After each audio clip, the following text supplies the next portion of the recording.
877-817-9829. Let's go back to our guest today, Bob Chapman, theinternationalforecaster.com. And to get a free complimentary first copy of it, 877-479-8178,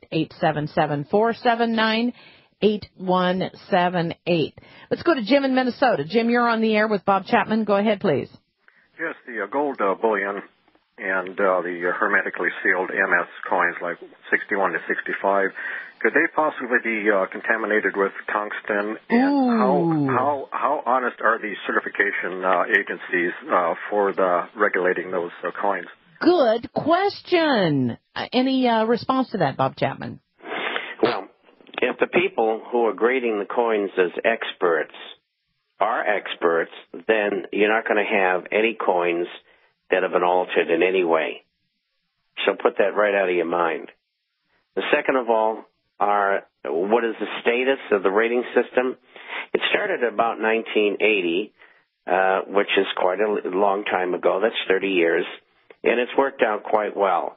I am an enormous fan of mint state graded numismatics coins, and I highly recommend them. There's a limited amount of them. And in the last run-up during 1978 to 81, they did enormously well. And I see no reason why that shouldn't happen again in the future. That's a really good question. Thank you, Jim, for asking that question. I'd like to follow the profit as it has gone on the MS graded coins. It would be interesting to do that someday. MS graded coins versus spot price of gold going up. Let's go to Jackie in Texas. Jackie, go ahead, please. You're on with Bob Chapman. Hi.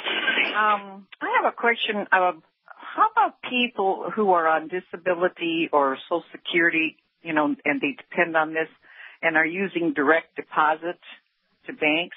Would it be better for them to have it sent straight to their homes? I think it's a personal preference. I would never have the bank do anything for me. And so with that said, I would write checks or go to the place, especially if you're retired or on disability and you can get around, and just pay cash.